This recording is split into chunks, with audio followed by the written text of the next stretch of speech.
our show. Yeah. BJ is here. Thank you, BJ, man. Welcome back to the Mike and JD show. Can you guys hear me? Yeah. Yeah, I can hear you. Are you driving? Yeah, I'm driving. I just got out of work late. We had the Oh, it's NFL cool. draft tonight. I just want to say best wishes to Tony Khan. He looked like he was hurting pretty bad and suffered from very painful spinal damage. I don't know what happened. I'm guessing he Yeah. was in a car accident or something in the last few days. Hey, BJ, as an old school wrestling fan, how beautiful is that cell? How It was beautiful. amazing. Yeah. Okay.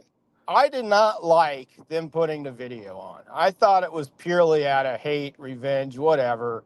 But Yeah. they have done this. The Young Bucks heel turn, Jack Perry, the video, Tony is 110% perfect. It is Yeah. absolutely on the spot. And people are going to say, oh, but they got a 683, going against two massive NBA playoff games, I should mention. Remember, Raw got a 1.6 this week doing the same thing. And they lost the West Coast feed. Yeah, they didn't have a West Coast feed. And what I want people to remember is this is a company whose storylines are turning around. Now, this doesn't happen overnight in the ratings. When Raw was turning around in 97, Steve Austin didn't come out, beat Jake Roberts and say, what about your John 316, blah, blah, blah. And then all of a sudden they're getting 5 million viewers the next week. It was a slow build. And their creative issues were a slow decline. This is going to be a big decline to get back up. And I just think everything they're doing is great. That Osprey Danielson match, especially the way it ended, holy crap, it was amazing. I'm just like, Yeah. I'm already watched this. I'm like, this might be the best match I've ever seen. And I've seen a lot of great matches, and then ending angle was even more. That added more to it. I'm just like, okay, this is perfect, because now you don't know, is Osprey going to be depressed over this? What are they going to do with Danielson? Is Blackpool Combat Club going to murder Osprey? You don't know. And the women. The women on Dynamite were amazing. Mercedes had the best promo of her career. Willow's, getting over. She's a massive baby face. Tony Storm, I didn't like the gimmick at first, but I think she's really grown into it, especially when she sells it at the press conferences. She's not relying as much on, things she's prefabricated. She's just shooting it from the hip, and it's pretty funny. And there's a lot of storyline going there. I think they're really turned a corner. And Tony's going old school. That was great. It was great to hear Richard Eisen mention it on NFL Network tonight. So Yeah. Awesome. Yeah, I thought Rich Eisen did a great job, and Pat McAfee, I thought he did a pretty good job bringing it up too. So, BJ, we wanted to have you on because it's been you and Thurston, and I would say John Pollock, and of course Dave Meltzer, yeah. that have really stuck on this story, the Vince McMahon story.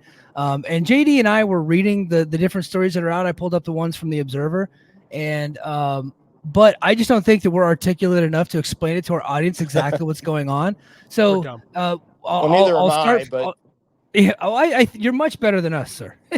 so, I think it was like a week ago. Vince McMahon's side tried to compel arbitration because they had an NDA in place and they felt like private litigation was the way to go. Can you explain like what happened with that process and where it ended up? all right. So what's going on right now is Vince McMahon's lawyers have said, okay, well, she says uh, there's an agreement in the NDA that says if you have any issues with the NDA, you go to private arbitration.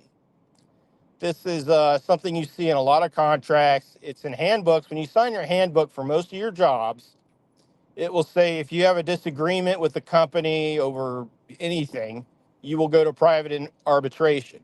What this means is they would, if the court would allow it, which means you would go to like a private corporate negotiator or mediator, and both sides would argue about, what the merits are of Grant's claims and what her injuries are and whether she violated the NDA, whether Vince violated the NDA.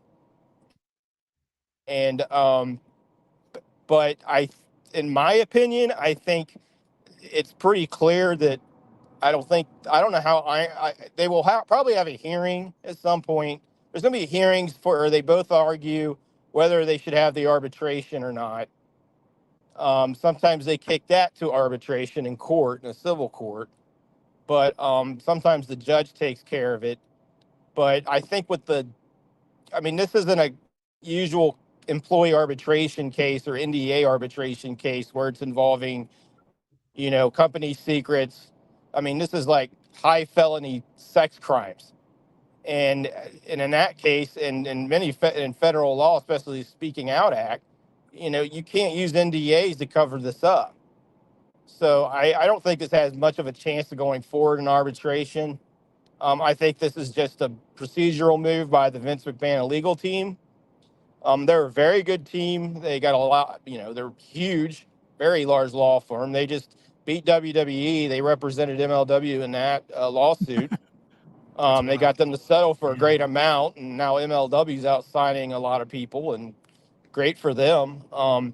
But then the next thing that happened is a day later, Ann Callis and Eric Holland, they come back and they issue a motion to strike, which is we don't believe the arbitration appeal has any, or arbitration motion has any merit. And it was just used to defame our client, the plaintiff, and Vince himself actually violated the NDA and broke the rules on it. So if arbitration's part of the NDA, then Vince broke it. Why should they follow any of the NDA? Because remember, a major part of this lawsuit is it will undo all the NDAs if Grant Legal team has its way. It will undo all the NDAs that Vince McMahon has had people sign for the last 40, 50 years. Whew. And that could be catastrophic, right? Not for us. I don't know. Yeah. I think some people might hold still to them. The thing is I think there's a lot of women who were affected by this in the 2000s, 2010s. They got young kids. They don't want to mess with this. Right. I don't know I don't know the numbers. I can just say I've heard these stories, and I've talked to people, and I've done reporting on it since about 2002, 2003, when I started doing developmental. And I know that you go back farther than that in the 80s, this is probably where they're going to have the biggest problem. Because if you listen to Tom Cole's brother, he's got a streaming podcast he does talking about this. There's been quite a few people from that area that's come forward because they got adult children. They didn't sign NDAs because, Vince wasn't directly involved in like the abuse parts of the, the Ring Boy scandal. Those people probably have a lot less to lose coming forward. But I do know the grant team's they've been talking to a lot of people, and I imagine there's probably other people also talking to other attorneys. Civil suits are complicated. You can have people join them. You can have people join your suit to countersue the other people. There's all sorts of things that can happen. But right now, it's kind of where they stand. I think in about a month, they got to have answers to all this, to the hearing, and then also respond to the complaint itself. And around that same time, it's like, I think around May 15th to May 21st, you're going to have a lot of action in the Grant McMahon case. And I think at that same time, the Cash Wheeler felony assault, I think it's a felony. I don't know. I don't want to say that. I'm not sure what it is exactly legally termed, but the Cash Wheeler trial starts, which is down in Florida in Orlando. So there's going to be a lot of legal stuff happening in wrestling in the next month or so. Yeah, and I'm sure the media will be covering that Cash Wheeler one in depth. And in fact, I think that they'll have good sourcing on that because that sourcing will be coming from WWE's PR team, I'm guessing. That seems to be the best source in town. I wish I could get them to talk to me. Let me know exactly how many people are sitting in, the seats at different companies. Wow, they can't even count the number they got at their own events. They're usually off by about 20,000.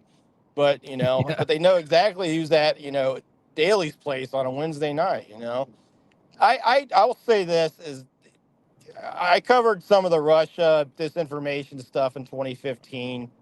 A friend of mine, Chris Zaponi, with the Sydney Morning Herald. The only reason I'm bringing this up is because it's got relevance to what we're talking about. But the Russian disinformation stuff, 2015, you saw bots getting in action. I mean, people's posted, on Twitter screenshots of people attacking supposed Twitter accounts attacking various wrestling companies, and are saying the same thing over and over and over again. And it's like different accounts. And I've noticed that started to spike up on Janelle Grant when she's been mentioned. I mean, I've had 3 or 4 come at me in one tweet, and I'm like, oh, well, that's interesting. They're starting to do that now. That's interesting. Yeah, but so it's like that's now becoming attack fodder. But Chris Lapone, if you want to learn more about that, Chris Lapone, a good friend of mine, he's a world editor to the Sydney Morning Herald, has got a podcast about all this disinformation stuff, specifically how the Russians used it. It's called the Dark Shining Moment, but it has a lot of relevance to the wrestling industry because that's a lot of what's going on Twitter is just a lot of people just taking the narratives, so to speak, and just spreading them to the extremes and trying to just get people riled up. They can make money off that, and you can make podcasts off that. And this is something that's been happening in politics for 10 years, and it's just coming to other areas of the online life. And unfortunately, it looks like it's happening in the legal case of Vince McMahon. So Tony Khan talked about this 2 or 3 years ago, and people laughed at him when he talked about how the bots operate. People just chuckled, and we see it now. Oh yeah, he was 100% right. I was talking about it before he did because I saw it in action. Mm-hmm. One of the guys I covered, I followed on line during the 2015-2016 election period. He got 7 years in federal prison. In fact, J.D. Vance, the senator from Ohio, talks about him all the time. All he did was create memes. Well, he was also trying to subvert an election, and he was tricking voters into thinking they could text in their votes over the phone, and you can't do that. If you don't know why, watch All the President's Men. There's a lawyer that goes to prison for it. That's a good movie. Yeah, what Tony was talking about that, I mean, that'd been happening before he even was talking about it. You could go into Young Bucks, Kenny Omega, any of their feeds, and it was just filled with bots and trolls. I saw one guy, this is how ridiculous it gets, is that Indiana University wrote a white paper on this stuff. And they basically used as a example the Last Jedi movie and just how political it got. It's too feminist, it's too woke, it's too this, it's too that. Well, the truth is it had a divisive opinion among fans, but it was nowhere near the way Twitter and other places portrayed it. And this was driven by bots, like the ones that attack AEW, the ones that go after specific people online. The stuff Tony Khan's talking about, that's real. This is actually happening. You go to Indiana University's website, they got a white page, they got a white paper on the whole thing. They even got a bot checker where you can just run Twitter account names through this field form they have, and it'll tell you if it's a bot or not based on how they're posting, what they're posting, and things like that. But seeing us getting involved in a grant trial, I think it's very unfortunate. This is just, I don't think this is a place for it, and I'm hoping our legal team takes a good look at this, and maybe they can identify some of the players, and if it's on the other side too. If anyone sees people trying to interfere in the due process like this, even in a civil suit, I'd like to see them get taken out. Maybe this is a good opportunity for it. I don't know, but yeah, I'm not surprised by some of the things that's been going on with the Vince, with the emotions by Vince's team. I mean, it's smart to try to play that back, take a chance at it. I mean, obviously, you want that to go to a private mediator or arbitration meeting. Then you don't have to do discovery in the public, public's view. So they'll probably have some hearings on it, but I have very low confidence it's gonna get hold up. He was very clearly in that motion to move to arbitration. He was very much slandering the plaintiff in that, like, if you read what was written as part of that motion, it was like, wow, he's like attacking this person while he's doing it, and viciously. and doing it in public to generate like public support behind him. And guess what? It's working, right? Mhm. It Like is. the army of Vincels and Fed heads and all the other people, like they're starting to rally behind him Well, in this they case. want you to think it's working. I don't know if it's Yeah, actually working or not. I don't consider Twitter real life, It's but not. true. because it's so distorted by these things like this, and this the love letter, quote unquote love letter, which I went through the first page of it and found I think six different quotes that were lifted from things I Googled off the first page, and found the sources of. One source close to her side of it told me of a love letter book she got because apparently this was something that Vince liked legally, was letters like this was something that Epstein enjoyed and Weinstein, and it's good evidence to have in your back pocket, and it also feeds your Exactly. ego. And Yeah, um, exactly. So it's not only a power move, like you yeah, do this that way if they come out against you later, then you have that as evidence, and then that's what the evidence they are holding that yes, they're putting out there is like, hey, look, he couldn't have been this bad. Look what she said in these love and letters and look, allegedly, right, that he allegedly forced her to write. So and yes. that's what the plaintiff is saying. Yeah. There were some things about those that concerned me. Was that one of them, the letter that they had in the New York Post? Obviously that was meant to be an attack on Grant. I think they're Yeah. really trying to play things straight at her. The NBC article boosting him up, talking about how he's flying around in his private plane, picking up kittens and puppies for his best friends, and he still So has high gross. profile friends like Donald Trump and John Cena and Dwayne Johnson and all this. And I mean, it was just, and then there was the arbitration motion, which was very, there was a lot of invective put into it. I mean, this seems like a very, very Vince kind of thing to do, but post wrestling, John Pollock had this today. Is they've hired I can't remember the PR firm, the name, but they're a heavy duty, uh, Hmm. bad situation PR firm. They've represented Weinstein in the past, R. Kelly, at least for short amount of periods of time. They also represented Hulk Hogan, Steve Austin during certain things. I think that the quote in the story that Pollock has, which I'd encourage people to read, is that this guy is the master of the dark arts of public relations. And it's like, what's that mean? It's like that doesn't Yeah. sound good. No, I mean, this doesn't he's make you like sound a like a good guy if you're hiring them and you're innocent. yeah. It's like Harvey Keitel in Pulp Fiction, right? He's the what do they call him, the wolf? Well, Winston Wolf. Exactly. Yeah. Yeah, yeah.